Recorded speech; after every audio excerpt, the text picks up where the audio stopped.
Dan Q. Makalua. Locutus. Imran Siddiqui. Hey, Madeline. Cardamandua. QNL. The Me and Team. Mad Jin. Welcome to PolyCast, A civilization podcast focused on game strategy.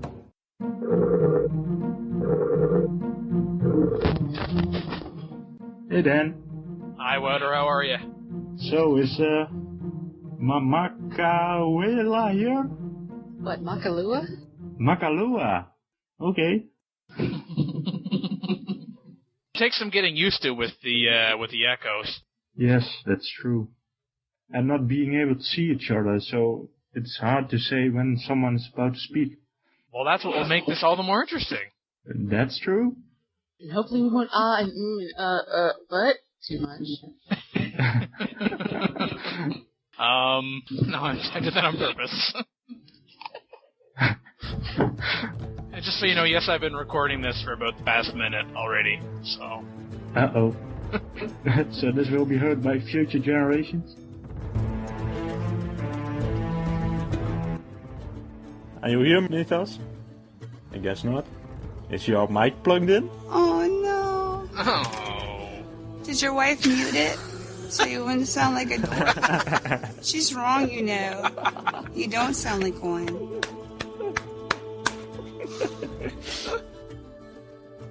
And Imran was actually here, although maybe he got another phone call? I'm popular, yo. So when's the court date been reset? That was only one time, man. I've not been called in for since then. And that was too much information, so let's all run now. Dan, you sound faint. Faint. Yeah. I do mouth to mouth, that'll help.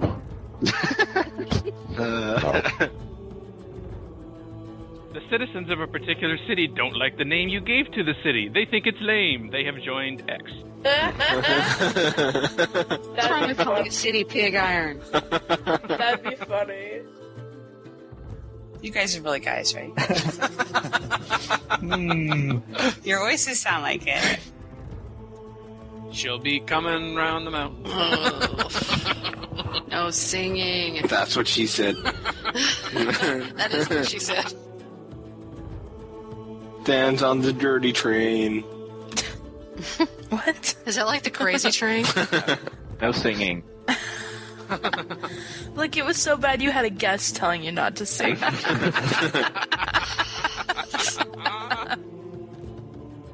Dan, you're the only one who hasn't said anything in the, so you do form talk. I have to edit the entire show. What? Hi, my name is Emma, and I'm a Civ addict. Hi, Emma. I've been addicted since the ancient era. I used to have a job, but I vassalized my coworkers and led a revolution against my boss. One turn later, I was sacked. The map was of a fictional civilization. It was part of a simulated world. Sweet. Yeah, what you do is you take these countries that are already in a database, you assume control of them.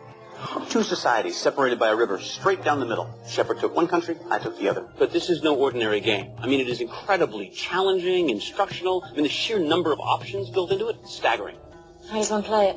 You got to figure out the best way to run your country. Yeah, you build roads, you establish laws, mold it to your own specific ideology. Yeah, we play against the AI, and he always wants to set it at a lower level than we need to. And I'm like, honey, you can set it higher. And we end up setting it at whatever level he wants to. Or sometimes we'll set me higher than him. But then we still end up totally romping over them. And every time I'll say, okay, you're right, next time we'll go harder. And then he doesn't remember that, and he won't let me. And then we end up totally slaughtering them. So one of these days he'll remember and let me make it harder. Because with two of you, it's just easier. Yeah. So how do you win this game? It's not really about winning. It's more about whose society outshines the others. I mean, who creates a better infrastructure? Who's better at trade? Just the other day, I was playing a single-player game and got a random event popped up about a marriage, and it was being held in the religious tradition of my nation and not theirs, and they were kind of pissed off. So, you've got the three choices, which is like a nominal gift, and then like a medium, and then go out lavish. So I was like, yeah, let's go for lavish, and they declared war on me. See, yeah, that shouldn't have been a nominal gift, fine. Maybe because they considered it an insult, if you will. But given it's a little disconnect there. Like, I understood that our relations weren't that strong to begin with, and I realized that going lavish could probably piss them off, but I'm thinking if the tables were turned, I wouldn't go to war with you over that. Whoa! Well, they were just looking for an excuse. Chalk it up to that. That was excuse good enough. Were they really upset about the event, or were they upset that I served chocolate cake instead of vanilla? Like, I have no idea. What? Hey, don't start. I tried to negotiate with you. Making a list of demands and not giving anything in return is not negotiating. I offered you an entire crop of beans. I don't need beans, I need lumber. Oh, right, to build defensive fortifications for your army, which he doubled in size, by the way. Surprise, surprise. I only did that after you started cheating. I did not cheat. We run voice at the same time, and one person might be great at military and the other might be a better builder. And then we help improve each other's game. But I have this problem. If I'm on voice, I never shut up. I don't know if you've noticed. Right. Then do it with the girls. Do it with the girls and we all overlap. I just laugh a lot, so you might get sick of that. No, but there's a couple of girls who really enjoy it to the point of cackling. Cackling. A lot of multiplayer player gals. And even some of the guys will giggle and howl. I can't believe he did that. I've done everything I could to achieve peace with you. Really? Such as? I sent gifts of goodwill. You sent crates of citrus fruit. Citrus! Do you have any idea what an insult that is to my people? Didn't used to be. The only insult has been your unwillingness to compromise in any trade negotiation. Instead, you choose to increase the size of your army. You built an army too. Only in response to your aggression. My aggression? You dig a mine beneath our border to steal our coal, and you have the nerve to talk about aggression. We're not stealing your coal. You crossed into our land. What do you need it for anyway? It's not like you know the first thing about what to do with it.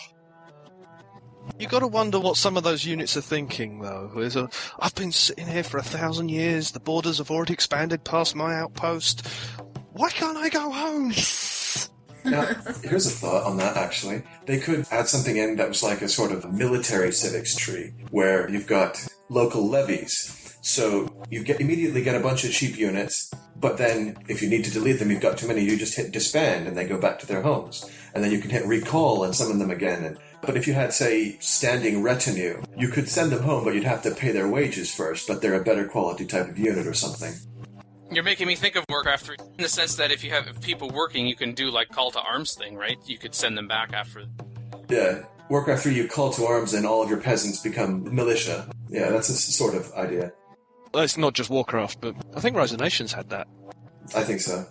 You could have it operate, it's a bit like a draft, but when you send them back, you get the population points back. Right. So you use up population points to raise the levy, go off to war, and then the survivors go back and add population points back based on how many survived.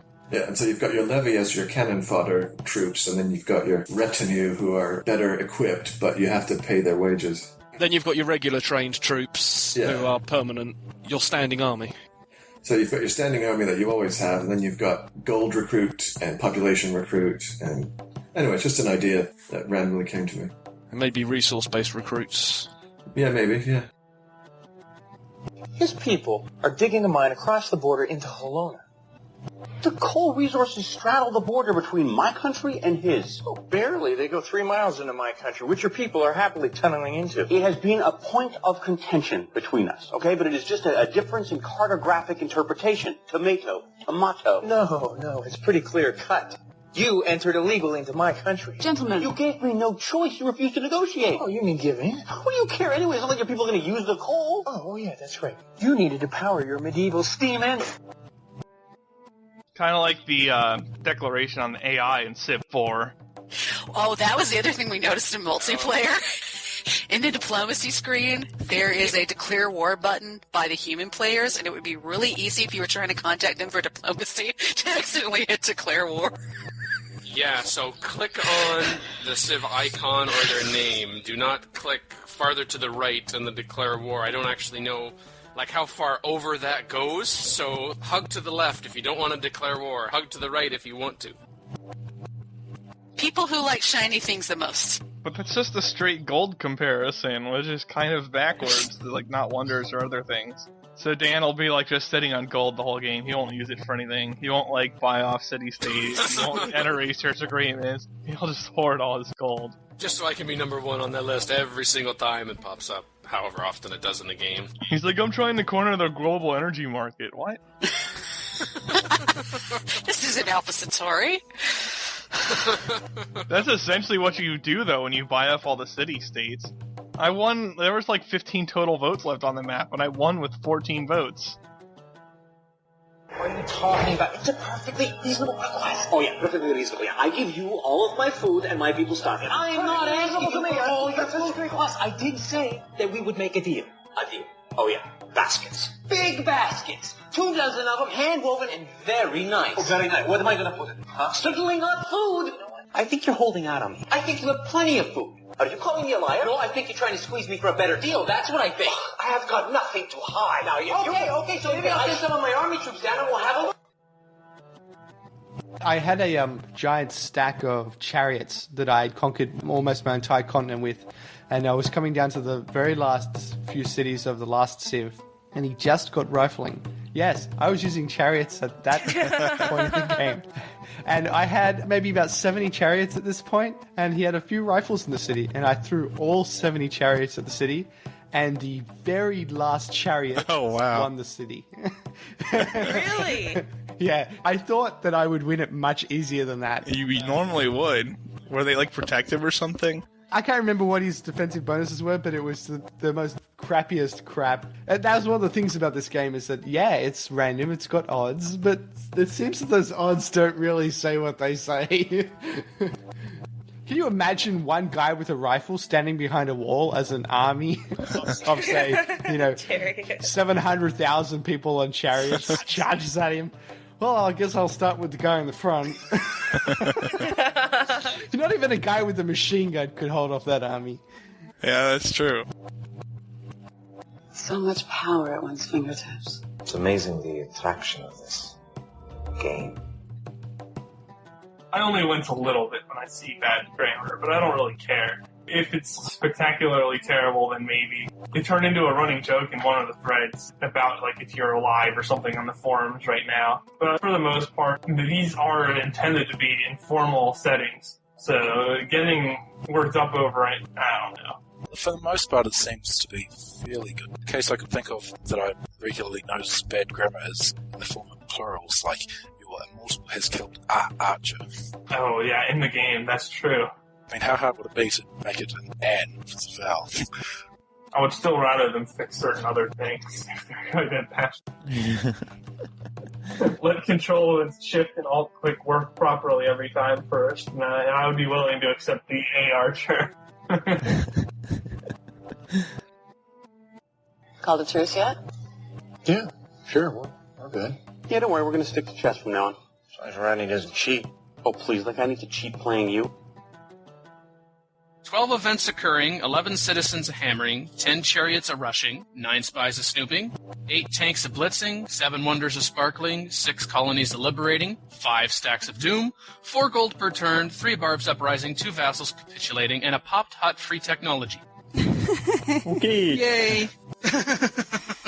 That's pretty goofy.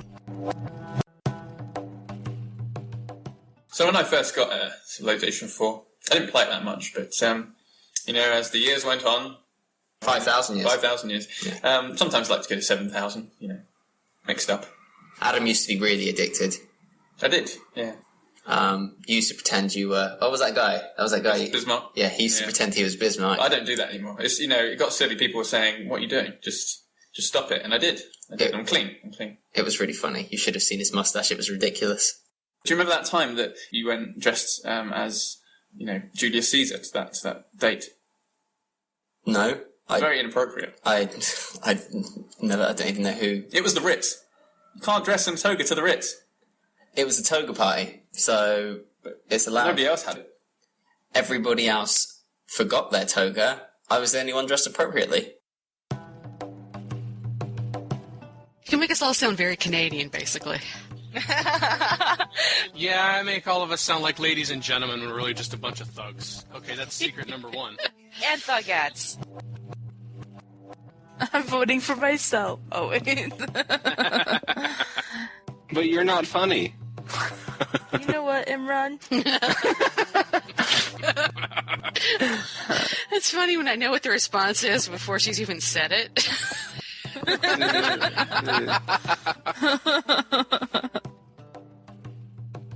Yeah, but that requires you finding a girl and stuff like that first. No. I've already found my girl. Whatever your name is, Macalua. No, not you specifically. You're it. Oh, You're wait. it. You're it. Wait a minute, weren't you the one that said that you and Mackie were separated at birth or something? Oh, no. Run away. I didn't say we were born to the same parents. I said we were meant to be together.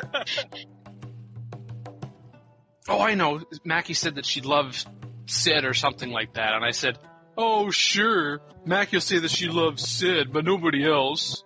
And so then I said, that's okay, I'll just take when Mackie said, I love you, and then another time she took my name and just merge it together. So then the joke is, I love you, thank you. Cute. Love you. I love you. Yeah. All right, I can do that with Lisa now, too. Thanks. Yeah, there we go. Woo! You can add some of these sound effects to it, too, and man, that'd be really convincing. I love you. What if you call your girlfriend or something? Hey, baby. All right, another soundbite. Sweet. Oh, shut up. I can use that, too. Yes. Yes. Oh, dear. I don't know if you want me to use that. Don't stop. Well, now you can go with don't stop. That was not intentional. That's the funny part. We're talking about Civ here, Lisa. Civ. Oh, right. Oh, okay. Yeah, that's what this PolyCast is about. More or less, on occasion. PolyCast period, yeah. Screw Civ references. We're not going to get those. I really don't edit Dan. He's gonna have to edit this. I mean, our banter is bad enough, but the technical difficulties... Well, as long as he doesn't decide that the best way to edit this episode would be format C.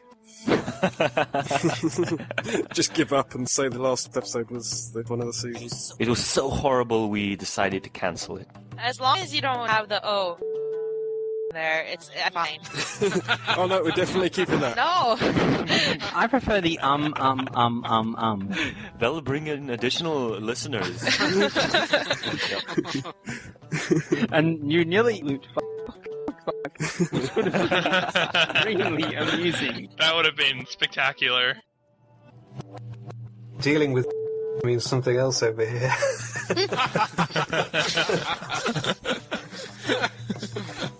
Yeah, that probably won't make it to the show. Yeah. There's an edit point there. You said the magic word, shiny. Now Dan's day is complete. You can't be too upset about this, Dan. I don't like the list in parts, but I don't really hate it either. It's fine. How would you do a list? Don't encourage Dan to make lists. I'm not going to do a top 100 list. I'm not that. No, he did the top 1 game to play today. Civ 4. Yeah, that's the entirety of Dan's list. There you go. Get him booted. Are you going Speaking into of boot. university in the 6th form? What is that all about? Hey? So about this Empires and Allies thing. Yes. Oh, this is the Harass Dan show? Oh. That's every show. I don't know if you still have room for me, but maybe. There's always room for you. And Jello.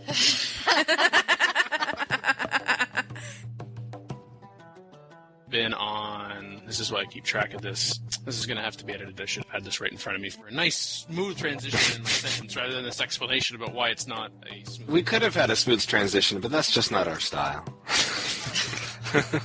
We don't operate that way. Yeah, I wonder sometimes about how you go about the editing of it all. You said that 6 to 10 hours it takes to edit 2 hours worth of taping? On average, yeah.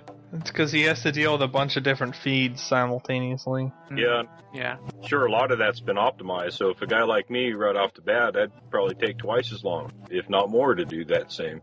At least probably 50% longer anyway, yeah. When it comes to editing, I'm pretty particular. Very strict. The ums and the ahs and the and like, I cut most of those out. I'm really glad you do, because that makes a humongous difference in the ability to listen to things like that. Yeah. Well, no, I was just saying he really wanted to declare on Dan. He just didn't want to say he was. So. No, I didn't know Dan well enough to know that I actually did want to declare on him yet. That turned out to be a fortunate thing, but that was my first game, so I didn't know any better. I actually regretted it, believe it or not. Yeah, but now that Phil knows me, declaring war on me is just a given. Dan does an excellent job of editing. Oh, that's great. He'll clean you up, and you're going to be really impressed with the difference between what you heard today and what you're going to hear when you listen to the show. I try to go easy on him, but he still cleans me up pretty nicely, too. He's not going to screw up our sieve, therefore, off. Yeah, pretty much. Yeah. No, whatever. Whoa, Mackie, isn't that like the second time you've said the F word today? Yeah, I think she's getting hurry. She's getting... Always got to watch for dropping the F-bombs last night. I just forgot to hit the mute button on my mic this time. Oh, okay, well then. No. Thank you, Crickets, for that lovely rendition of your awkward silence song. No. Yeah, the final show, editing that out in particular is very good. Yeah, there you go. The last episode of PolyCast will be 44 minutes and 59 seconds of awkward silence. You heard it here first. So excited. Yeah, this is from previous episodes, I swear. Yeah, this is your first time on this year, so you have the comparison of what it used to be like when we used to pre-record the show. It's interesting. There is a greater potentiality for mishaps, but I I think it's fun. Thanks, enjoyed it. Like mine. No, he's doing it's from a game. No, I'm thinking of some of the things that Dan's had to edit out in the past with certain individuals. I think some of us here are still guilty of saying things that would be edited out, at least while that previous format was still going on. Yes. Oh, sure. Well, I had a lot of fun. I hope I did all right for you guys. Yeah? Absolutely, but you didn't have too much fun, right? We can't have that. Well, it depends which hand you... Oh, wait. Whoa, no. So I guess the question was, did you want to play with us? I absolutely would. Wait a minute. Dan will have some interesting recorded audio during that section there. Alright, have fun editing that down. Tell me why you're here.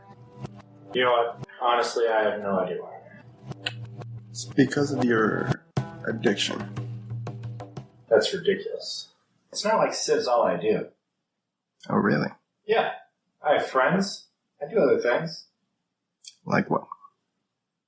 I rap. Baby, I'm in a golden age. I got gold for days, gems to trade, police state. I got a second due to rearrange your face. This game's been played. I'm up in space. You're still cranking warriors from the ancient age. That sounded like it was entirely about Civ.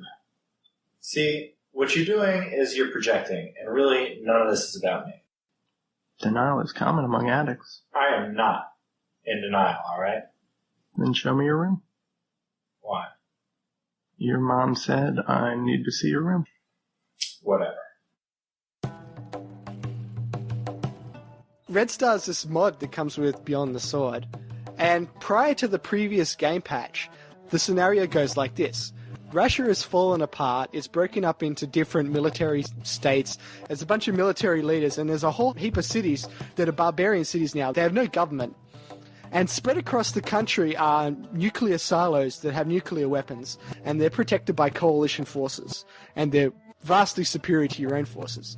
The basic idea is to control 4 nuclear silos unlaunched to win the game. And to do that, you have to capture the silo, crack their code, and keep control of it because more coalition forces will come in to try and take it back. However, the scenario got a lot more interesting after the latest Beyond the Sword patch, because instead of each city acting as its own independent barbarian city, all of those barbarian cities united as a single AI. So essentially, the game was turned on its head. You were not a military leader trying to reunite the country. No, instead, you are a terrorist organization trying to capture the entire country by capturing these nuclear weapons. And the game becomes incredibly hard. It's all modern based. You start off with one city and you've got to basically try and take the entire country. And the further you go, the more and more barbarian units start appearing on the map. And they're all really advanced modern tanks and modern bombers and modern fighters and all that kind of stuff. And it becomes really interesting. So someone finally cracked it. How do you win this broken scenario?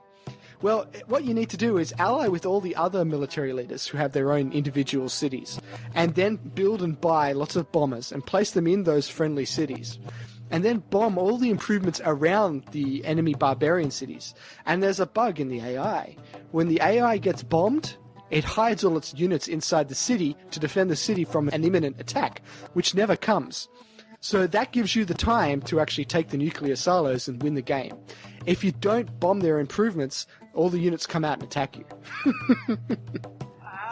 So do you have a link for this scenario? Yeah, sure, I'll find it. Because I've heard of Broken Star, but not Red Star.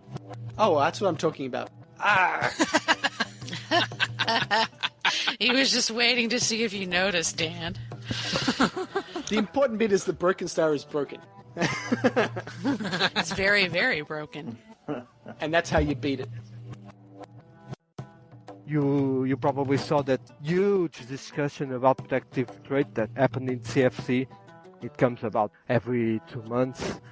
Someone's talking protective is weak, and the people saying it's not weak, you are a noob, you don't know how to play it, and 10 pages after, we are somewhere in the same stance, and everyone forgets the thread, and 2 months later, we start all over again. Comes up again. Well, the fact is that I use that example. I've seen some very nasty perspectives to boost the trait that would completely unbalance the game. something like give him 100 extra espionage points.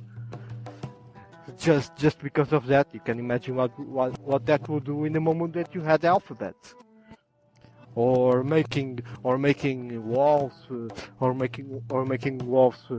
cheaper or something like that, or cut the hammer overflow trick that some people agree, some people don't agree. Well, the fact is that the players will never agree about what is balanced and what is not balanced. Some players will think that the thing is balanced. So some others will think that is completely overpowered. Some people that will think that is underpowered. In fact, I remember the Roman Praetorians that said something like, Praetorians are weak because they can be killed by shock axes. They should fix that. True, I'm not kidding. If you couldn't kill a Praetorian with a shock axe, Romans would be and I remember a guy that responded that they should come with nukes, be invisible. Go after great people. Like settled great people, or just hidden great people that hasn't been used yet? That haven't been used yet, perhaps.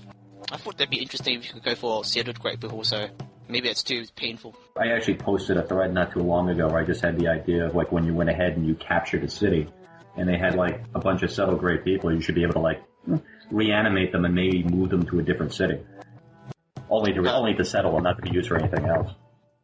You could do that in Civrev. You can. You can settle a great person, and then you can decide later on in the game you want to move him somewhere else.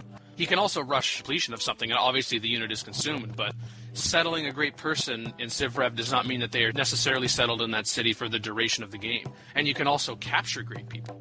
I thought you didn't know that much about Civrev. You learn something every day, Annalie.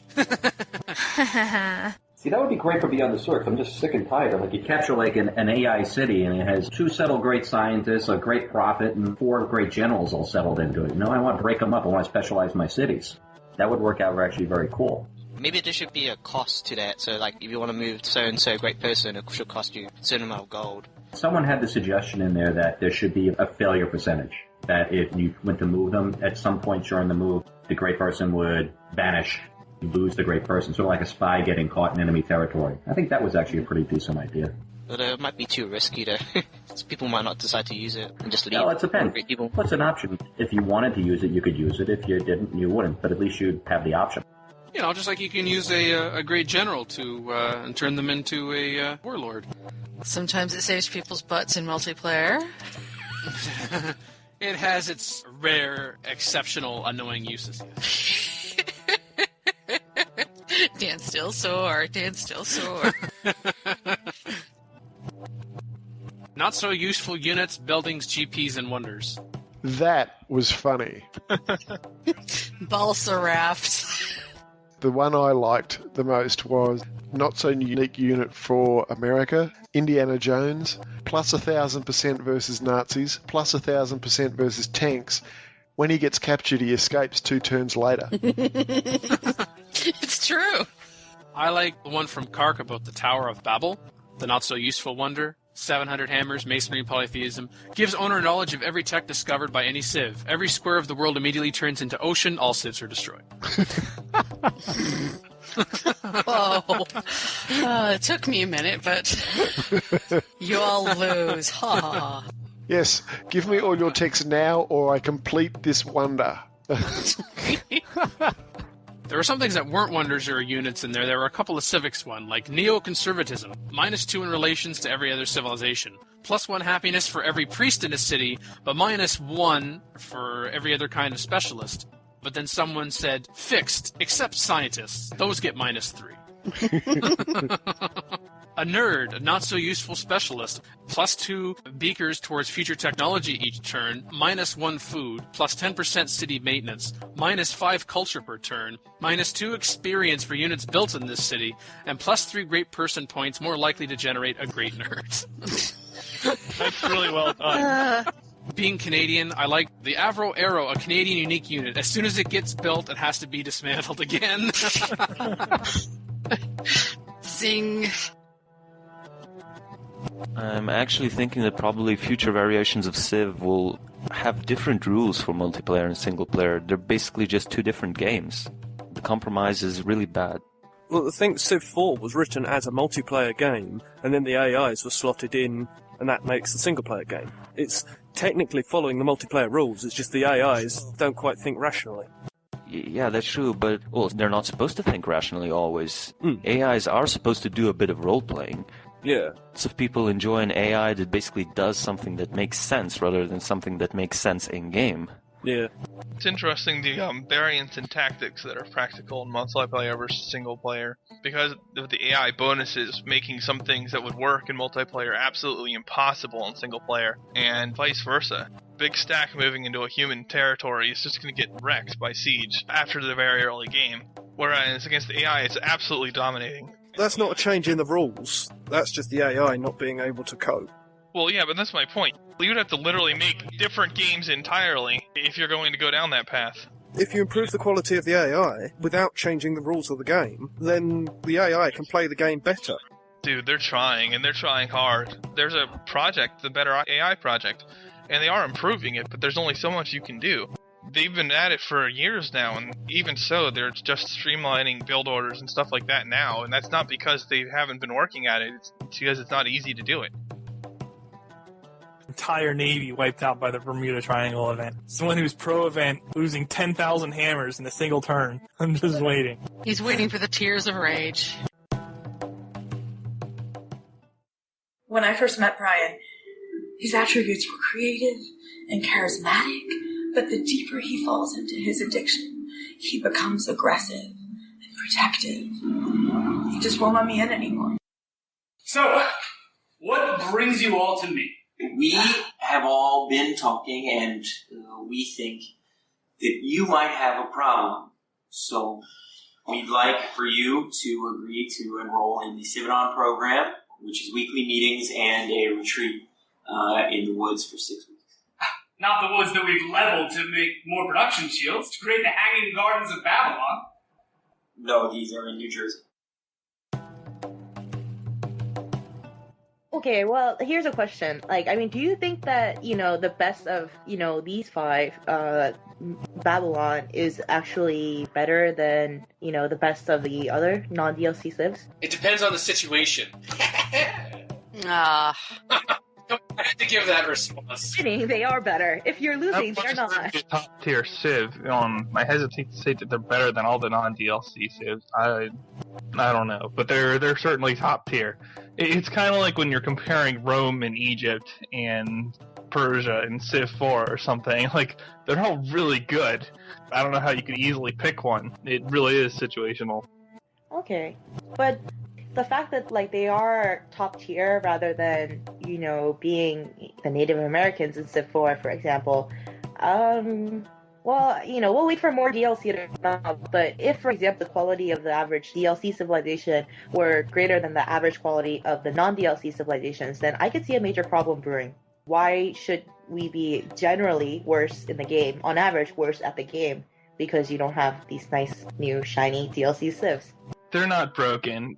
You're going to get some incidences of that, but like Majin just pointed out in the chat, Siamese is probably still the most broken Civ, and they were one of the originals. Especially because you can get Watts right now as culture buildings from the social policies. It's kind of silly. But yeah, you're always going to have that because Firaxis throughout the years has proven that they don't really have much balance sense. So I don't think that they would necessarily make DLC civilization stronger on purpose, but certainly they could still do it because they make things ridiculous all the time, like the Apostolic Palace. So, sure, but I find it inconceivable that they would make the DLC civilizations on average worse. Well, I'm sure they could find ways like, oh, this sounds like a good unique ability, and then it actually turns out to be awful. I've certainly done that before. The unique unit for Holy Rome, for example, was just freaking terrible. Just to give one example. And it's not like it accompanied good traits. Like, so they basically made a Civ that its only really strong benefit was its unique building. I don't know. It doesn't seem like they have any rhyme or reason to this. Like, I really don't think you can pin bad intent on them for making Civs too strong or too weak in DLC. I think it's just strictly they don't know how to balance, and sometimes you're going to get Civs that are wildly too strong or weak as a result. Okay. Well, technically they've run with the Inca in the poll, I'd like to point out, so we're getting away from alphabetical order here now, because it's the Incas for some reason. He couldn't just put Inca. The doesn't count in alphabetization, though. But why did he put that? You don't count articles. You don't count articles. I know you don't, but why? If they didn't put, like, the Mongolia, why the Incas? Well, there are because some the Inca or that for which put the in front, like the Ukraine. That's not technically appropriate either. It's just Ukraine. Well, I mean, the Ukrainians say that, the Russians say something else. Who cares? Yeah, I'm sure the Russian word in this case is really strong grounds. Well, yeah, but, I mean, there are still stuff like the Virgin Islands, The Hague. Who knows why The Hague is called The Hague, okay? Well, I know why, but... Is that an article, or is that its actual name, though? It's called The Hague. Yeah, it is. Then at that point, you would be alphabetizing it by T. Okay, it's yes, not just that is true. You wouldn't alphabetize the Virgin Islands that way. Or the Ivory Coast. Yeah, I guess silence means I win. I just don't want to continue this discussion further. It's not appropriate to have you there. Sorry. Hey! Grammar trade. Sorry, this is fascinating. I mean, part of me was tempted to just keep saying things to incite her, so she'd keep going on, but not really. Phil goes back to his normal activity, trolling. Crash the desktop, Mackie. Crash the desktop. Stop it. Lightning bolts. Oh, I can't believe I'm going to do this, but trollolololo. Yeah, don't encourage him. That's funny. You usually say not encouraging me. This is fascinating. We'll switch over to stereo mix here and play some audio for you guys.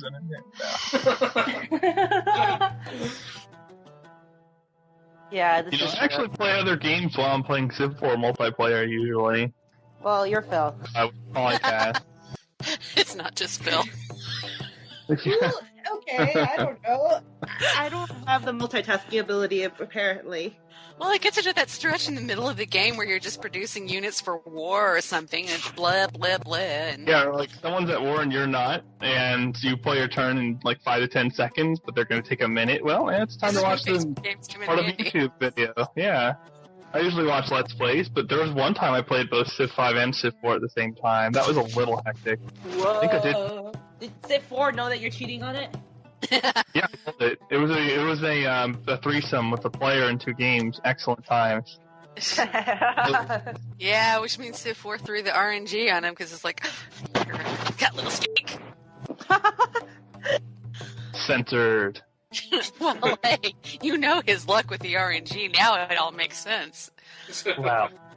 I never had good luck with the RNG. Why do you think I looked to another game in the first place? Wait, what are we talking about now? I'm dying inside. Dying a slow death. I wonder if they could make a Civilization strategy RPG in the mold of Heroes, Might and Magic.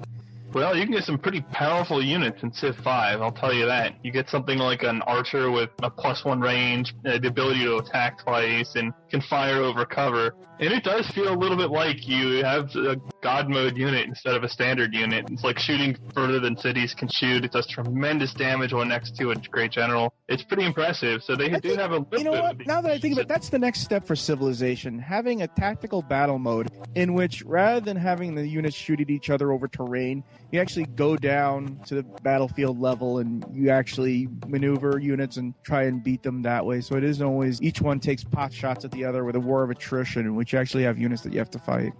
Oh, it can be so slow, though. It's so slow. Unless you completely Master did Magic everything. actually had something like that. I think Call to Power had that too, at least the original. Civilization Call to Power, I should Yeah, say. I know. I remember. I tried to forget that game. I was not a fan of the Call to Power games at all. It's not a challenge to defeat the AI in the field in any kind of way. It's more of a what do you call it? A shore. I bump into the road. Get your units there, and you have to kill all of his units, and it's how should I put it? It's work, you know. It's not fun. Yeah, you're trying to play a game. You don't want to have Yeah. Instead of micromanaging my army, running them back and forth and whittling them down. Oh, slowly. yeah, that's one of the downsides of 1 unit per tile, is micromanaging the unit carpet. Mm-hmm.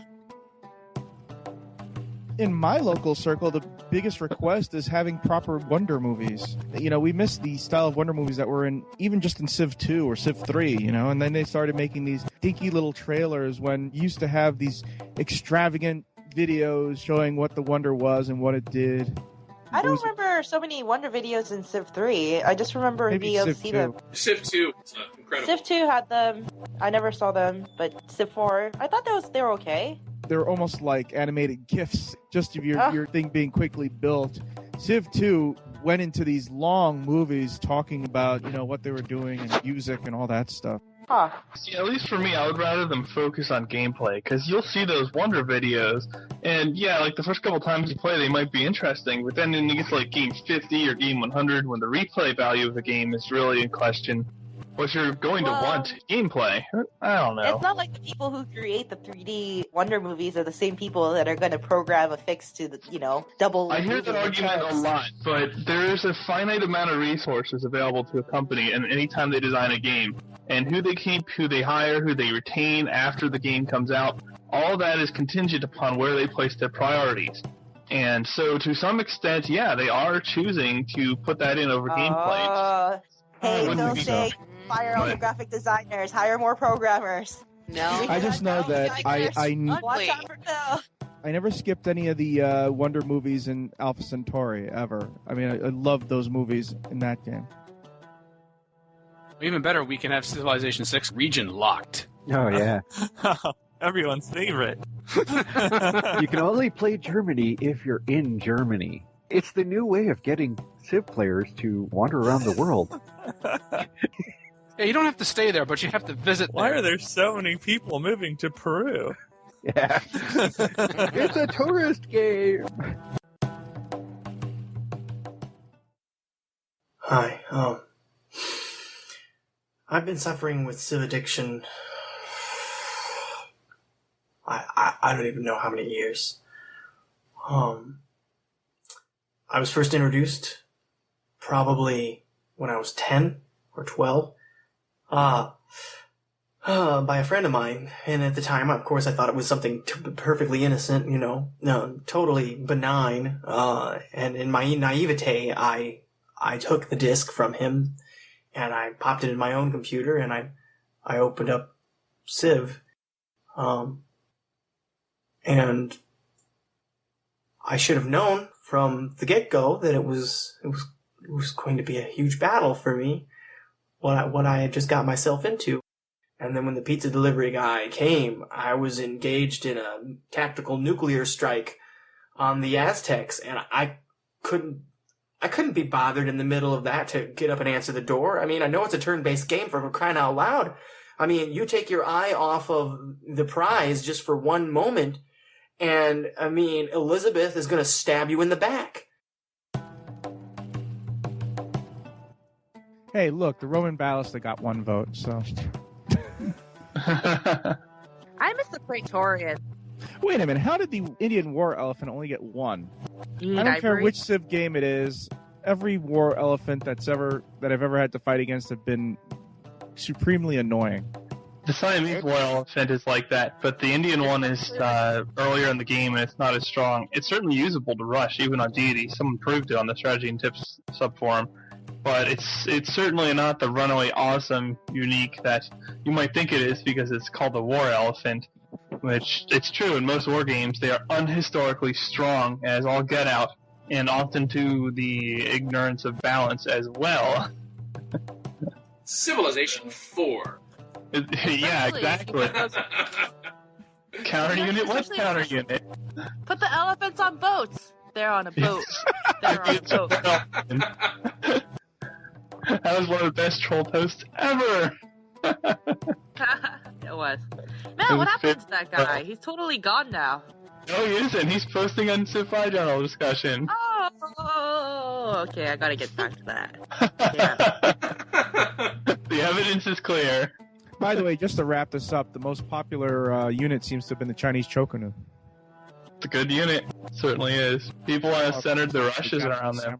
Although in the current patch in Civ 5, you'll get rushed early in the game on high level, so you might not be able to get to it unless you build some defenses. I got killed that way once on Immortal, because the AI will literally rush you inside 40 turns with its starting units, and you have to build defenses or you'll die. Well, it better be. The Choconu better be good, because that's the only unique unit they get. Yeah, their unique building isn't exactly bad. China's one of the better civs in the game. I mean, they can't quite match up to Siamese or something, but they're still very good. Yeah, some of these civs have got a unique unit and a unique building. Some of them got a couple of unique units. Siamese have a unique unit in building too, but the problem with the Siamese is they get a bunch of watts from a social policy, which is just stupid. Because they don't need to build libraries. They can just get a bunch of essential, well, not freebie watts, but they get 4 watts for the cost of a social policy, and then start running scientists everywhere. Yeah, interestingly, they ran a test on the German forum. Snatty was talking about this. I don't read German. I don't speak German, unfortunately. But he said that they were testing getting pyramids with stone versus versus ignoring them and trying to get the Constitution. So it was who could get the Constitution more rapidly. Pyramids with stone, building pyramids, or not building pyramids at all while still having the stone. Same start, identical start. They just played the start differently. And Snatty got there first without the pyramids. And this was a deity game. So even the pyramids they're not necessarily a no-brainer build.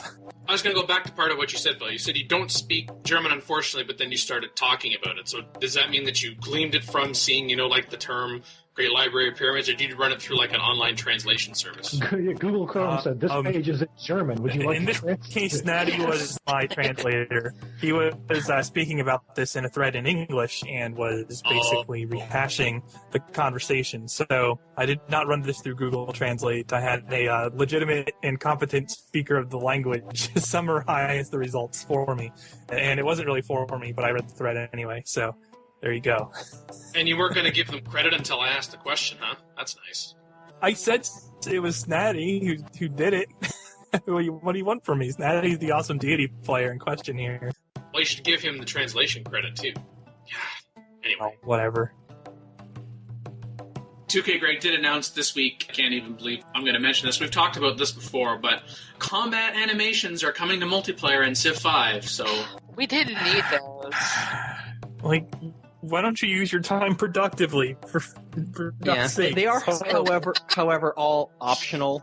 So, there is that. And I, for one, have been a proponent of adding that in because I have a problem in the few multiplayer games that I've played where my units get killed and I didn't get to see that happen. So I have no idea what the condition of the killing unit was. So I have no idea whether it's worth sending something over there, to try to take him out. Like if it's a barbarian and an encampment or something, I don't know, was it a spearman that killed me or was it a warrior that killed me? I don't know because I didn't get to see it. And the little notification goes away too soon. I think a better compromise would have been for them to improve the notification system in multiplayer so that it gives you lasting notifications for these events that you don't get to see. And that would have been better than making us have to sit through animations and slow down the game. That would have been much better. Not only are you sitting through animations, but you can get locked into those animations or forced to wait. It's just a bad idea.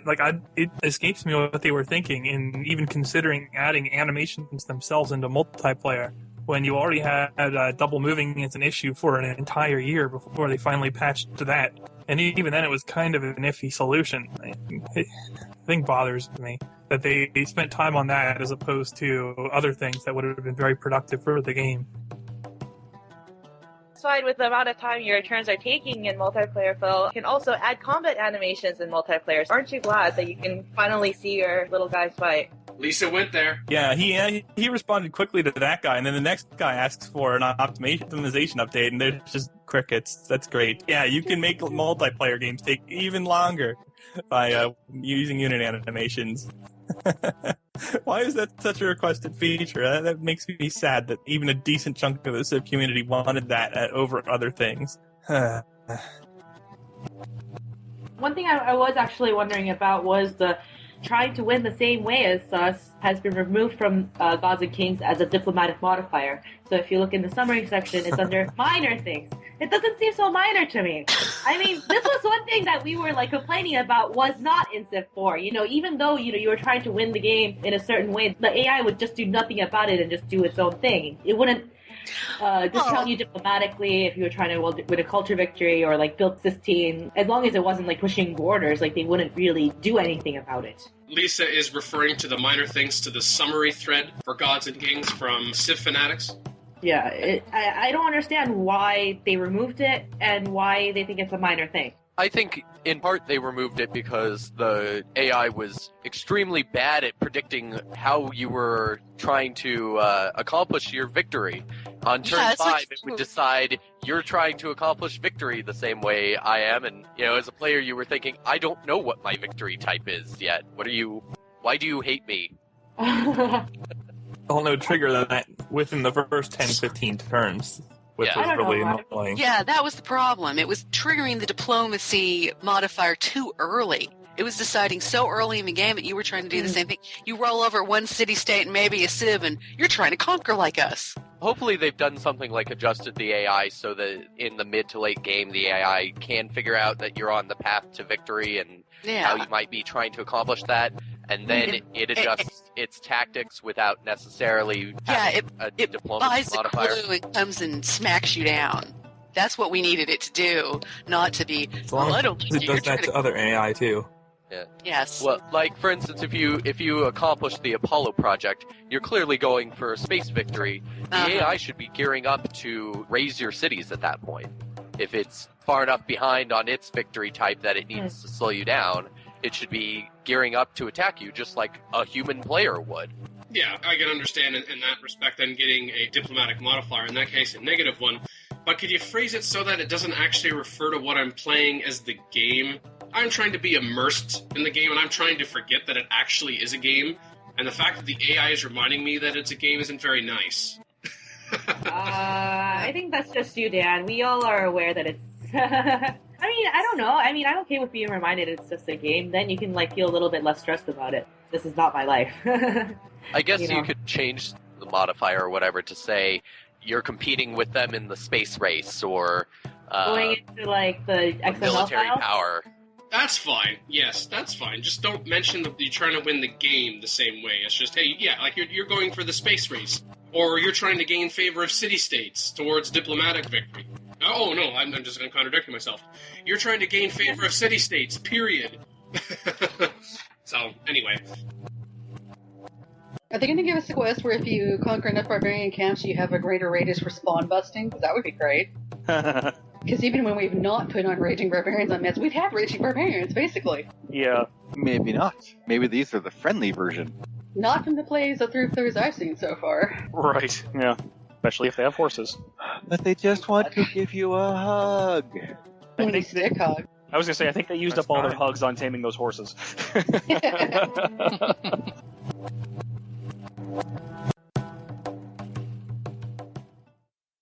Well, my idea of a perfect date is to take my trireme out for a moonlit cruise along the coast. Have a nice romantic dinner with a seafood buffet where we'd feast on my +1 food from my trading post. And if things go well, I'll have you screaming just one more turn all night long. It's not what's on the outside that matters, it's what's on the inside that counts for me. I'm looking for a woman who's willing to open her borders to me. I'd like to enter into a defensive pact, and maybe if things go well, settle down in a permanent alliance.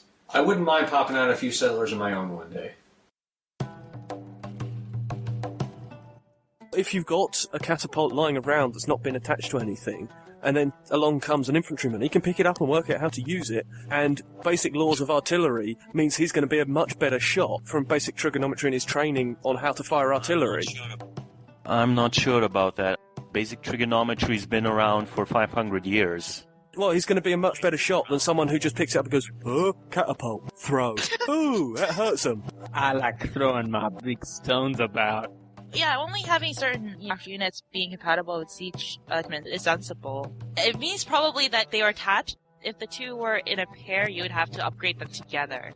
But it may be a bit complex. Yeah, just detach them, then upgrade. But wouldn't players then just depair them, always before upgrading? Yeah, but maybe it costs maybe 200 to do the pair, whereas it would cost 230 to do them separately. Well, so to upgrade one would be cheaper than to upgrade both together, but to detach them would be even more expensive on top of that. Well, I guess the thing I think is in obsolete units in general is, think in the 1700s, nobody used catapults then. No one. Why are we allowed to do this in Civ? What if we simply made the mechanic thus that units that aren't obsolete can use any non-obsolete artillery, and obsolete units can use any obsolete artillery. That means if you have an ancient warrior guy lying around, you can use that ancient catapult, but a modern infantry can't pick up that ancient catapult. I don't see any reason someone wouldn't be able to use a catapult. I think it would work the other way, but the thing is that I think when your technology reaches a certain point, certain upgrades should be for free. Say you discovered rifles. Your obsolete units might get upgraded to muskets or something like that, not rifles immediately. When you can build riflemen, upgrading your axemen to macemen is going to be pretty cheap. Also much cheaper than it is currently. Perhaps also on a major change, at least as far as if you've been a Civilization 4 player, religion. Which, What religion? Yeah, it seems like it's been suggested that it's been removed from the game in favor of reworking the diplomacy with other methods. And I've read some people saying good because it was all about what religion was better, and I didn't view it that way at all. What are you talking about? Religions had names, but... otherwise identical. Yeah, exactly. I was like, what? Yeah, the only thing that made one religion better than another was which civs in your game that you're playing at that time had what religion. Well, one controversial part that was actually procedurally generated was the whole some religions must come before others, and that probably could have been offensive to people, although if you knew enough about the game, you could have random religions. Well, and then Beyond the Sword, right, pick your own religion? Yeah, I'm just guessing that they got some very terrible hate mail. The main purpose of religion was to break the groups into different factions. Plenty of other ways to do that, so that different groups don't like each other for various reasons. I think Civ 4 did blow the strength of religion out of proportion when it comes to empire alignment. Because really, most leaders in history would probably favor doing things that's in their interest rather than just based on religion. And they would probably weight doing things in their interest more strongly. Yeah, I mean, there's some exceptions, but I would say the majority of the leaders that we see in Civ 4 historically cared about the position of their empire more than the religious alignment of their empire against the others. That presupposes that the two are mutually exclusive. Well, yeah, they're not mutually exclusive, but my point is, in Civ 4, it kind of makes it so that they are. Like, it's such an overriding factor for the majority of AIs that you can literally influence the outcome of the game by flipping somebody's religion using espionage. And if they make that a little more balanced so that you don't get total screw yous in one game and have it really easy in the other, that would be a very good thing for the gameplay, in my opinion. I understand.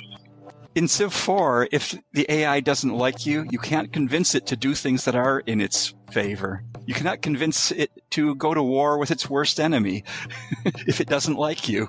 Can't convince it that if you capitulate, you'll still survive. But no, we're doing just fine on our own. Those mechanics are completely broken. Aggressive would be useful in a very specific situation, and even if I don't know my layout, what kind of game I'm going to get, what the board's going to look like, maybe I just feel like I want to do a rush. I just want to kick some AI butt. Then the traits take on a different priority.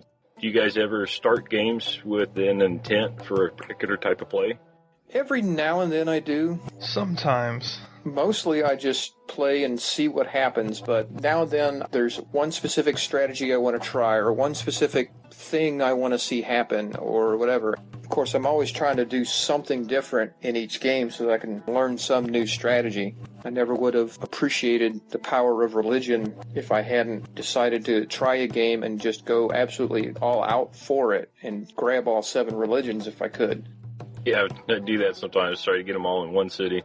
That's just different challenges, it's nice that you get bored of the normal game, even though different board setups can give you a different reality that you adjust to and have fun with that. Nice to take these little odd victory conditions, like trying to take out all the opponents before they get axemen or something, or founding all religions in one city. I sometimes like the one city challenge, or I'll limit myself to 3, and with the founding all the religions in one city, you just have to go with one city for a little while. And on a monarch level or such, you're taking some chances, so it's kind of fun. They're the fleas of the sea. There you go. At least board galleys don't usually blockade you, unless you're playing better AI mod. Those privateers will do it, though. Not effectively, but sometimes. Occasionally, if you find a galleon on the high seas unprotected, having a privateer just sinking it, whoever it is, just griefing. Yeah, prevent them from settling those off-seas islands. That's awesome. Yeah, and it's practically cost-free for yourself if you have it sailing around there, just popping a few galleons while people haven't started convoying their ships. And you're helping improve other people's gameplay. Yeah. Schooling them for still having galleys. Or galleons. Anything that's unprotected. Yeah. I don't know that that's straight griefing, though. Anytime you harm the position of competing players, you've improved your own, so... Yeah. But also, cutting up resources. Privateers can be good for that. Yes. So trade routes, sea trade routes. Of course, better ships exist for that, but if you don't want to openly declare war...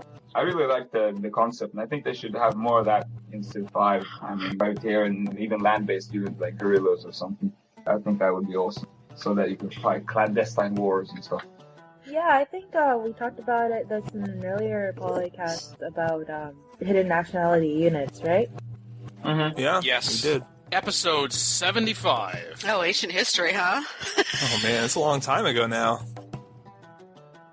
It bothers me that units like cannons can't outrange cities, but longbows can do so. Both for a balance standpoint and realism standpoint, it bothers me. From realism standpoint, I think it's true.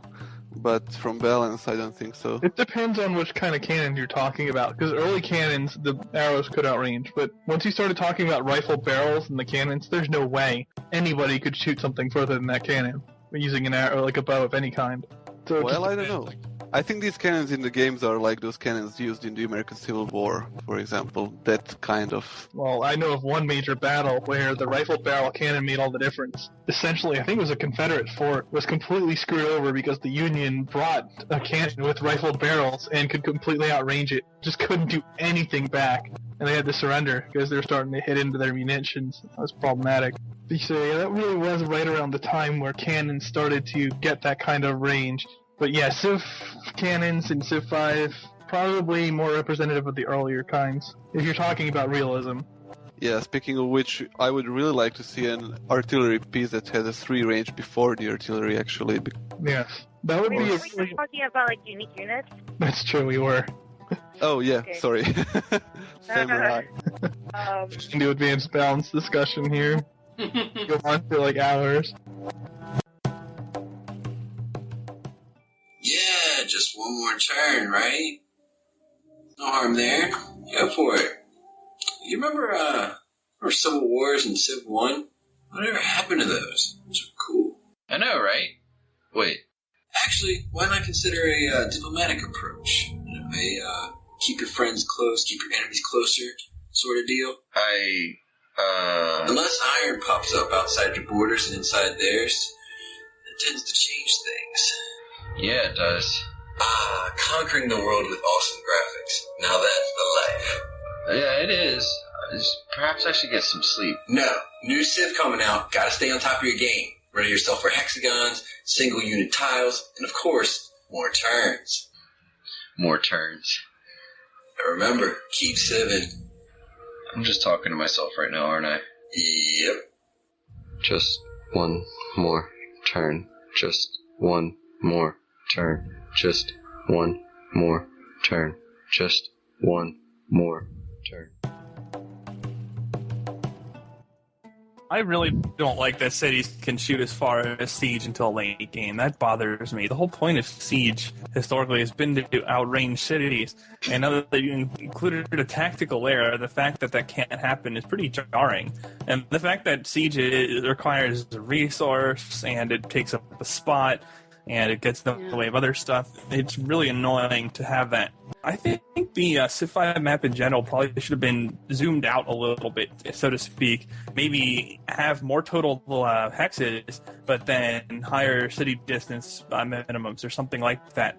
Because the way it is now, we just have way too much unit cluttering for one unit per tile. And that is the issue. And I think that's part of the reason, or a large part of the reason, that people are frustrated with one unit per tile as a model isn't the fact that it's one unit per tile, but because of the limitations it's introduced in the game that really haven't been addressed. I don't know, maybe that will be looked at in the future. But that's at least my biggest gripe with one unit per tile. And as I said, I like it better as a design concept, but in practice I don't yet. That doesn't mean I couldn't be swayed a little better. You know what? The one thing that disappointed me was that, I don't know how many people remember this, but Sid Meier's Alpha Centauri was supposed to be part of a trilogy in which you would link up the games so that you would go from Civ 2 into Alpha Centauri and then into a third game, and it would be one long continuous game. Oh, that sounds majestic. It never happened, but that was... It sounds majestic. Yeah. People always want to continue from a Civ game into like an Alpha Centauri type Well, game. you're going to Alpha Centauri in the first... Well, at least that's one of the victory conditions, but, And then there was the attempt to combine the Civ and the Alpha Centauri through the Cult of Power series, which... anyway. Just go straight in the Masters of Orion. There you go. Oh, we're already going to have a moment of silence. We don't need, was going to say it, but I didn't want to say that. I will say I did enjoy the Civ 2 Test of Time, the Master of Magic mod, which was really cool. I don't know. Somehow that's related. Yeah, Okay. It was a mod. It was an official unique mod. units, right? Definitely a unique unit, yes. There was a response in this thread from Shadow Badass, and no, I'm not just quoting him because I like to say that name. He talks about how he'd rather see a great leader instead of a great general, where through promotions would be able to increase the number of units that could stack. So when you first get a great leader, you could stack 2 units, and then it gets promoted, and it's a major, and you can stack a 3rd unit, then a 4th unit for a colonel, and finally he gets to the rank of general and can stack 5 units. So now it's called a division or a regiment. And then how is the AI going to handle that now that it's programmed for 1 unit per tile? Yes, we're starting to chin, and I'm just thinking, whoa, wait a minute. Derp. There's a reason we took out stacks. I'm reminded of the armies in Civ 3 as well. Oh, God. This would be unbelievably powerful. Could you imagine it being able to attack a point with 5 units on a hex? Oh my god, that would be obscene. You could take cities like turn 2 consistently if you were at tech parity. It would just be ludicrous how easy it would be. And no, I don't think the AI would treat these units very intelligently at all. No. The AI would definitely have a derp moment. Shadow Badass argues that he doesn't like Stack of Doom, but this would keep a limit on the Stack of Doom and still allow for combined arms. Combined arms is still, quote-unquote, allowed, and actually in a lot of circumstances, just going in with one type of unit to attack can be quite perilous. Let's just go in with melee, let's forget ranged or siege. Well, sometimes that can work for you, maybe really early on. Get a lucky roll, someone's right beside you, poof, you take them by surprise, or perhaps you're in a multiplayer game with another human and they're not thinking, or something, but no, I don't think this is a good idea.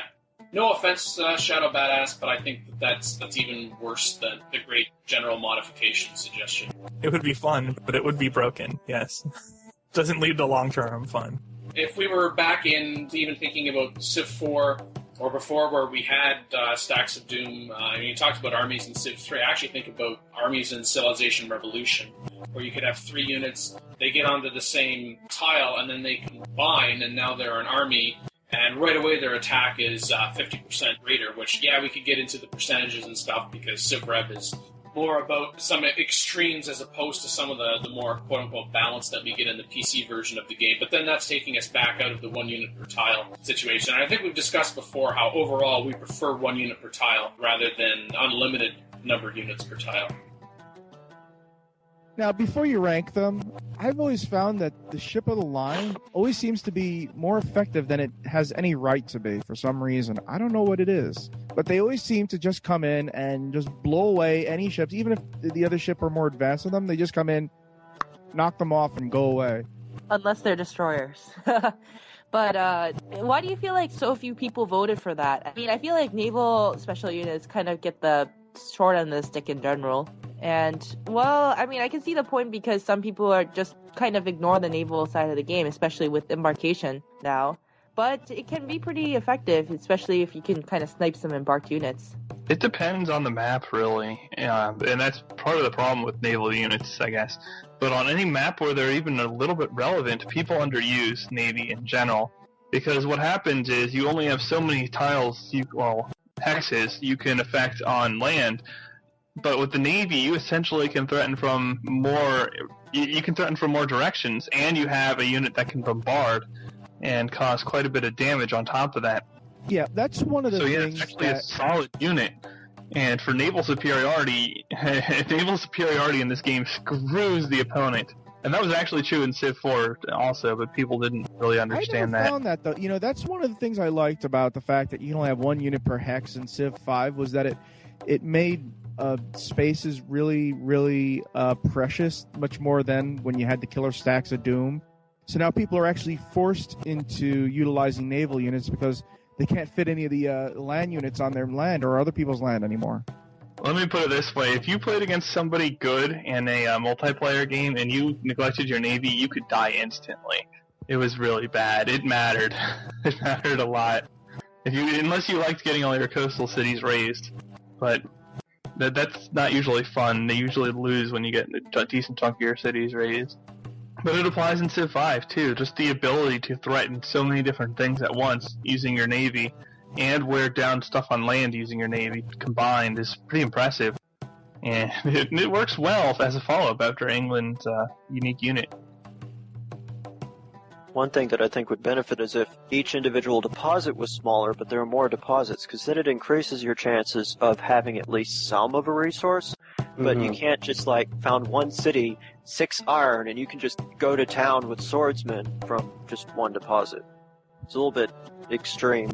Yeah, and I've actually had that game where I got the iron early and then dominated until late game when I had no high-tech resources and couldn't keep the pressure up when we got to higher units. It's okay to have random luck in the game because otherwise, we wouldn't have any unexpected events to deal with. Yeah. But I do think there should be somewhat in this area, somewhat more of a focus on player skill and strategy and less on random luck of where resources spawn. Yeah, and again, really hurts in the late game when you are waiting hours to see if you've got aluminum or not. Yeah. One thing that could help with that is by moving the reveal of aluminum slightly earlier in the tech tree. So you still can't use it until you have units that need it, but you could at least plan ahead of it. Because after all, the AI can see every resource from turn 1. So it just gives the player a little bit more strategic ability. So I don't have any aluminum, I'm going to need it in 50 turns, so I'm going to go try and conquer or settle the city here to get some. Yeah, absolutely. Oh, Imagine's pre-ordered Civ 6 confirmed. Yeah, totally.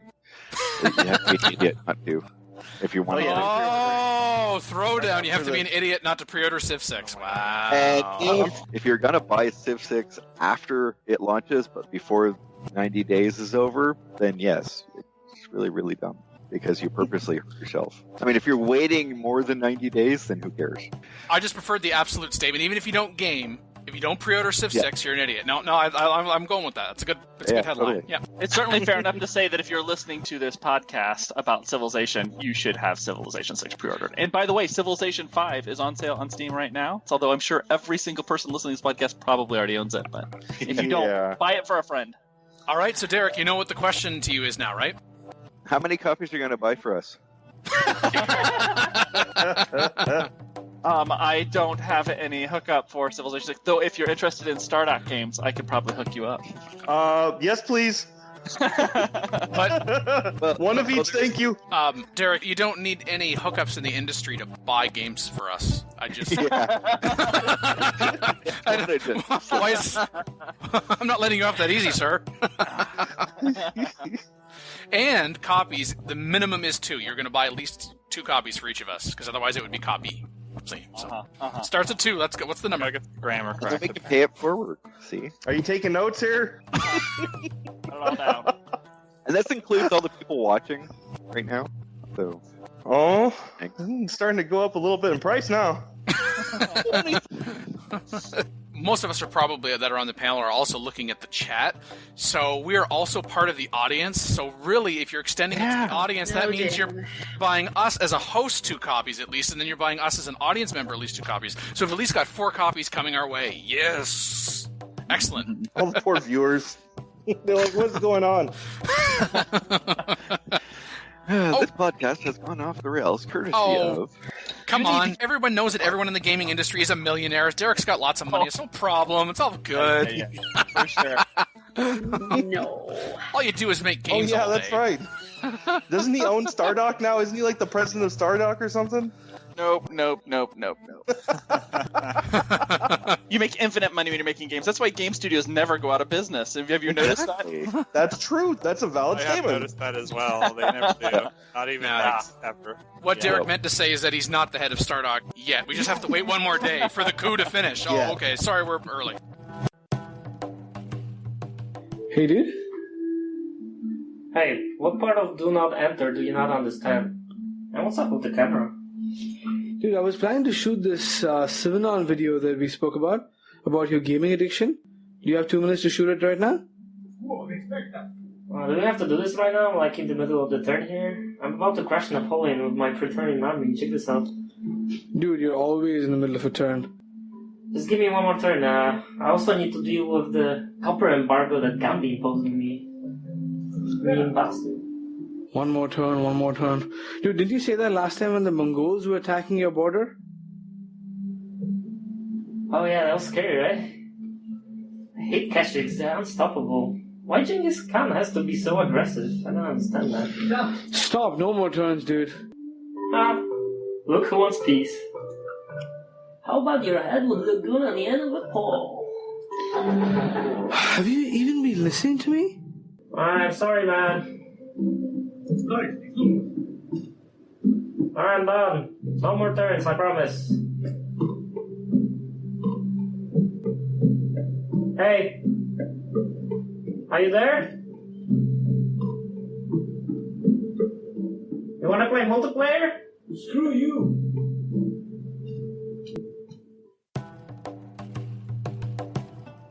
I really think that there should be 2 leaders for every civilization, because if I'm not in the mood to come into a game with Monty, there's no way for me to have random leaders but have him kicked out. Like, I have an issue with Victoria, and I can make sure she's not in the game but still have the rest of them be random, because I can pick Liz. Okay. Or whoever the other white guy is, the English leader that the color is white. Churchill, yeah. I can pick one of them, and then I know Victoria won't be in the game because there won't be 2 English leaders. But then I can leave all the rest of them random. So I get some surprise. But I can't do that with Monty. And I can't do that with anybody else who there's only 1 leader. And there are some games when I don't want to see Monty's little skull hat. So I wish there were 2 leaders for every civ that way. So short of modding, which would be a modcast discussion, you could choose to play Monty. I guess that would be your only choice. Yeah. Or not play the game at all, which would not be acceptable. But, you know, Jaguars have really tacky outfits. I can't be Monty because Jaguars have really tacky outfits. Okay, that's an argument I haven't heard before. No, I'm serious. Have you seen them? They just look hideous. Shaka's impies, they rock. Jaguars, thumbs down. I'm not going to go to war with them, most likely, so, you know, there's other criteria that I have to consider. What you would really want then, and what I think would be quite popular option, would be the ability to exclude specific leaders. That might be nice to have as well in the game setup. Yeah, and I don't think some people would ever use it, but... I think a lot of people would put Tokugawa on there. Well, I like him. Well, definitely. He's really easy to control because he won't trade with anybody. So if you get in nice with him at first, you can trade freely with him. Now, chances are he won't have anything to trade back with you, but he won't trade anything that you trade to him to anybody else. So you can kiss up to him, and then he'll go, you know, do the little attack dog thing. And sometimes he's actually very helpful in fights. And you don't have to worry about him attacking you because he's on your good side. I'm a builder, not in, I want to build pretty shiny wonders sense, but in the I don't want people to attack me sense. Okay. I think the main problem is just the way the militaristic city-states are done, because unless if the city-state has actually built a barracks or something, the units are never going to have an experience, so they're not particularly useful in that regard. And it can also give you trash units like scouts and such, or carriers. So there are some issues there, and also you can't really know when to expect them. It's very randomized, it's very hidden from the player, it's not very visible. I think one approach that would help with that is if, like, all the city-states you had contributed towards a pool, and once that pool was filled, like with great people, it would give you a militaristic unit, so that you could look at the city-state and see how far am I on progress towards my next unit. And if the units actually started with some experience so that they would work alongside contemporary units.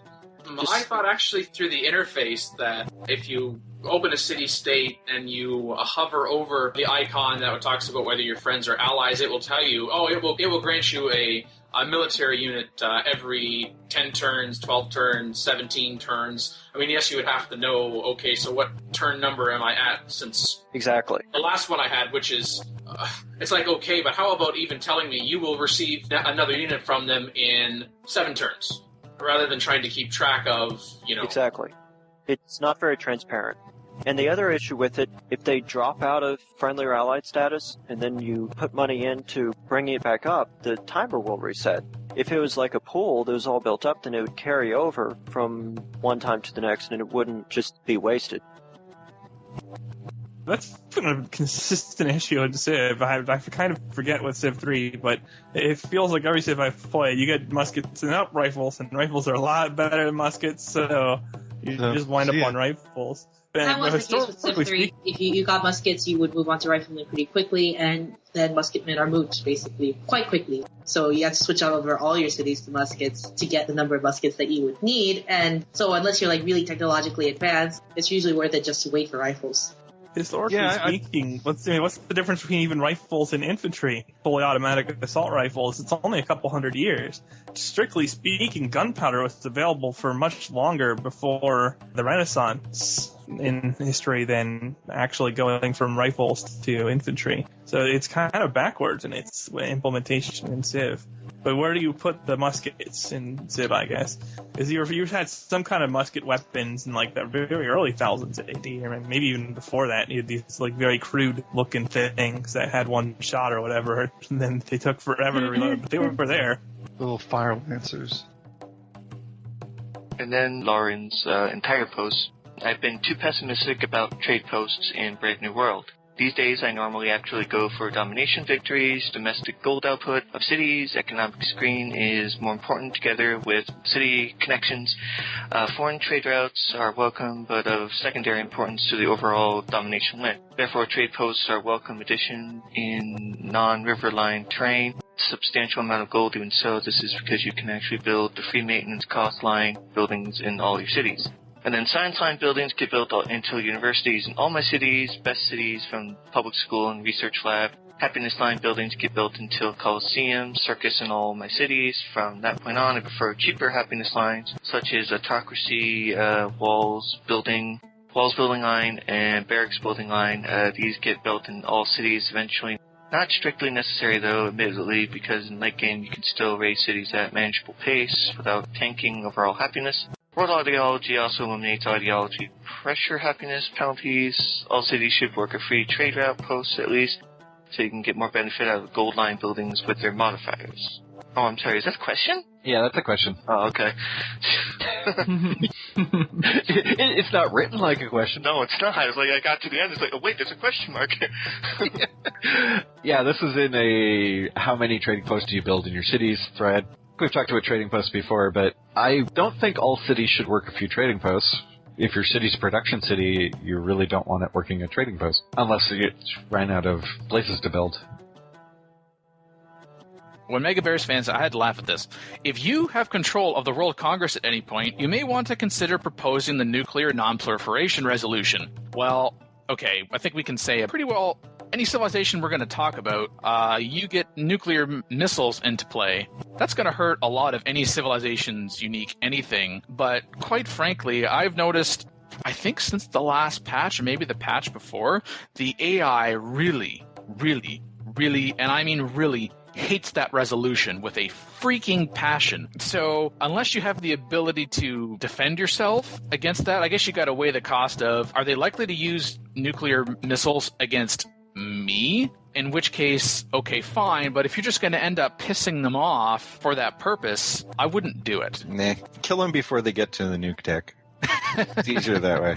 The only time you should ever go for nuclear non-proliferation is when you see an AI has all the uranium and has already gotten ahead in tech, and you need to take some more time before you can win, and you have no uranium yourself.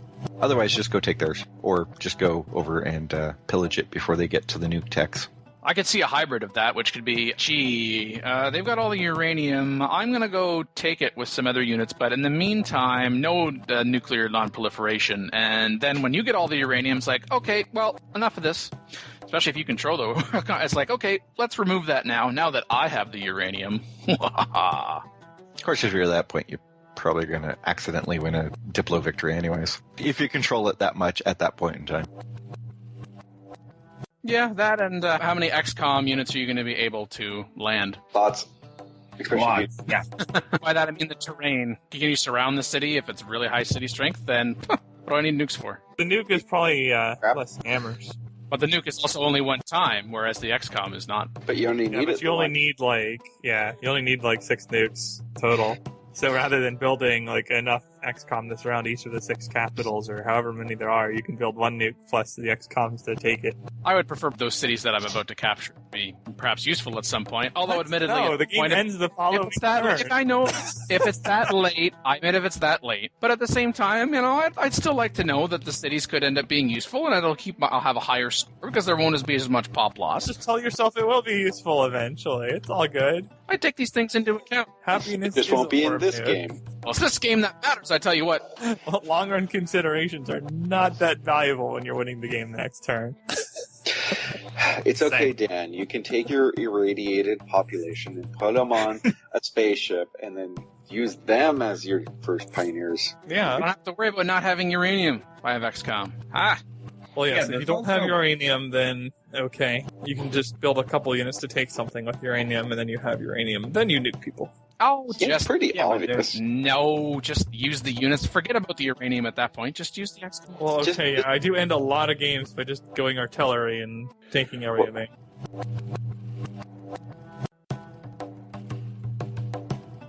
Life is like a hurricane. XP Mac. XP Mac. Race cars aiming aeroplanes. It's a dark blur. Might solve a mystery or rewrite it.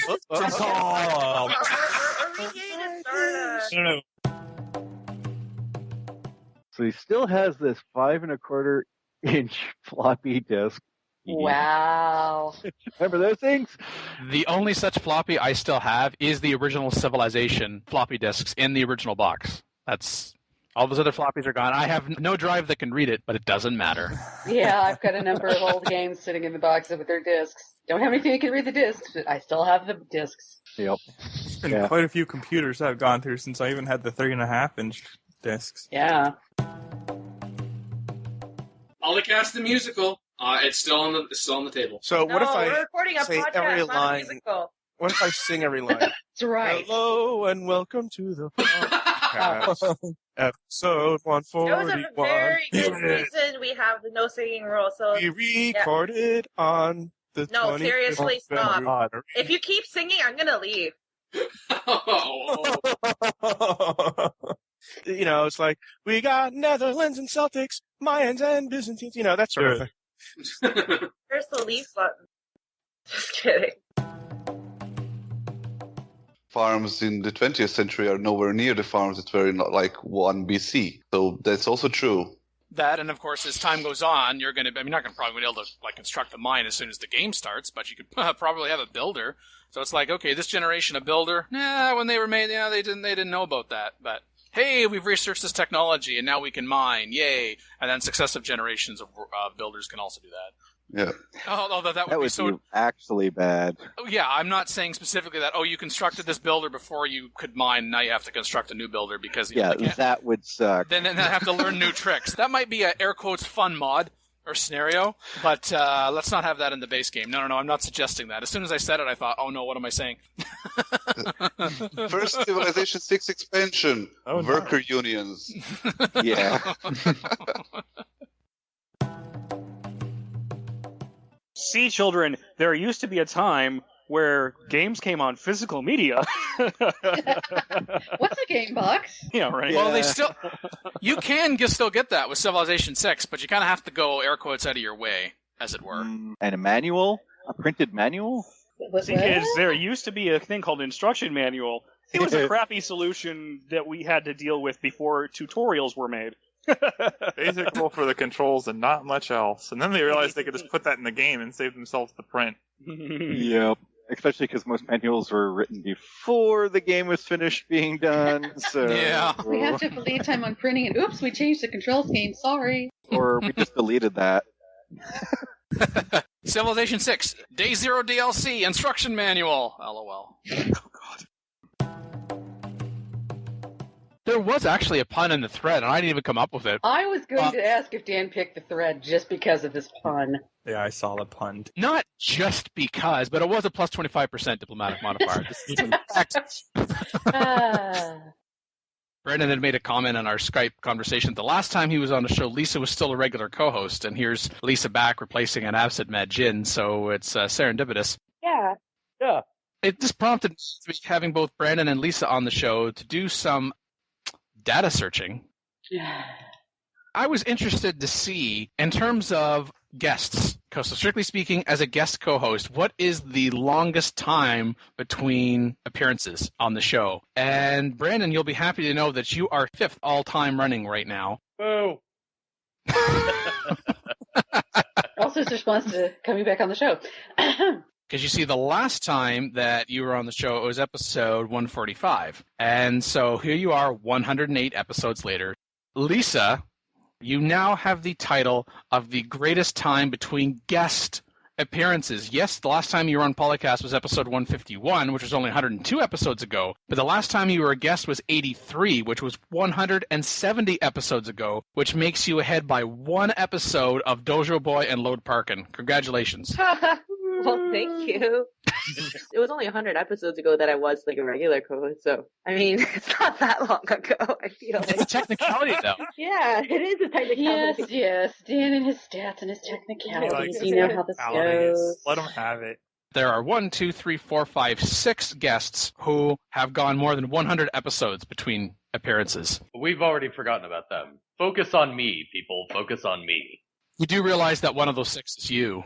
You mean forget everyone other than you on that list? Yes. Oh, I see. I'm focused on me. He's here for the me. And Lisa, because Lisa is awesome. And she was super nice to me last time I was here. Aw, thanks. But this time, oh, no. No, Dan. Call in today. In North America, 301-637-7659. In Europe, 44121-288-7659. The only thing worse than being talked about is not being talked about. Log on to the series' official website at PolyCast.net.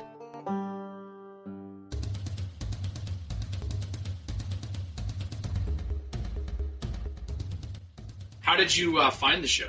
Off of Civ Fanatics when you guys post it on the front page. If there was one thing that you would like to see changed on the show, what would that be? Let's see. You guys, talk a lot about Civ 5, but that's, duh, because that's the current game. But I would love to hear a little bit more commentary about all the games in general, because, it is a civilization strategy podcast. I'm always looking out for, the section where you guys talk about Civ 4 or Civ 3 once in a blue moon. There's still a pretty big community for Civ 3, so I think that those people would enjoy hearing that kind of stuff as well. Of course, the correct answer is that you wanted us to record more shows, but... I'm teasing. I'm teasing. Dan. Well, I certainly enjoy Civ 3 more than I did Civ 5, so, And I think one of the things to keep in mind with that is that, strategies and stuff for Civ 3 and Civ 4 have been beaten to death. They're all over the place. So, you can find that anywhere. But yeah, it would still be nice to go back and talk about the old games every now and then, too. And our last question for you here is, what is your favorite part about the show? My favorite part about the show, I always love the forum talk, because you guys go into the forums, find what people are talking about, and then you expound upon it and discuss it very in-depth and very wisely and sagely.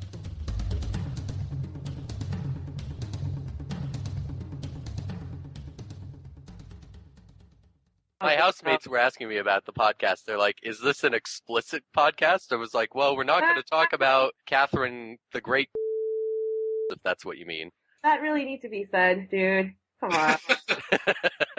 And then the people asking you the question were probably like, oh, forget that show then. That's so good.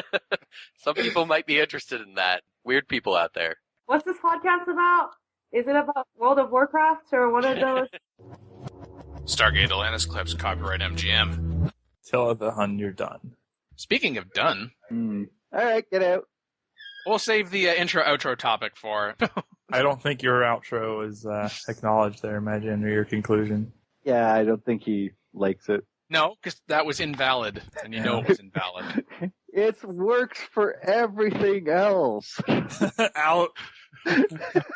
Just because it works for everything else doesn't mean it works for this show, too. That's not true, Imagine. Sometimes you have to accompany with a little extra physical force. 7 on-contest clips in order of appearance. Aaron Grossman, James Babbitt, Luke Diamond, Kevin Tucker. Bye, all. Okay, thanks, guys. Thank you. Just the way you said it.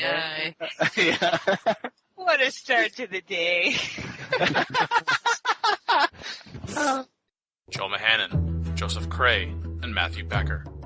Civilization 4, 5, 6, and Beyond Earth sound clips copyright Take-Two Interactive. I am excited to try Grease Out. I think that is definitely one of the ones that I will start with. Ooh, one of the ones you will start with. So what Derek's doing is he's going to buy multiple copies of Civ 6, so he can start multiple games at the same time. And one of them will be Grease. Many instances at the same time and lag everyone to heck that he's playing with. I multiplay with myself, so I never lose. It works out great. Yeah, there you go. Get Rex, fool! You suck at the game. Oh wait, that was me. Civilization 4, 5, 6, and Beyond Earth sound clips copyright Take-Two Interactive. By the way, the PolyCast dynamic is really great when you have the grumpy Majin and the optimistic Dan, and the snarky me and team, and the sighing constantly Mackie. Copyright Civilized Communication at civcom.net.